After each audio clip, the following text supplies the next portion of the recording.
ಮದುವೆಯ ಈ ಬಂಧ ಅನುರಾಗದ ಅನುಬಂಧ ಏಳೇಳು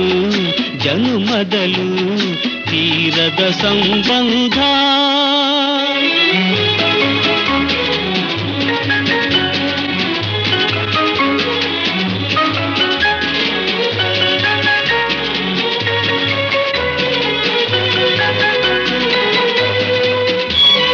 ಸವಿಯಾದ ಮಾತು ಸಿಹಿಯಾದ ಊಟ ಸೊಗಸಾದ ನೋಟವಿರಲಿ ಸವಿಯಾದ ಮಾತು ಸಿಹಿಯಾದ ಊಟ ಸೊಗಸಾದ ನೋಟವಿರಲಿ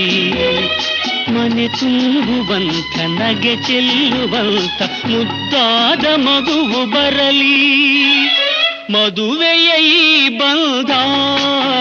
ಅನುರಾಗ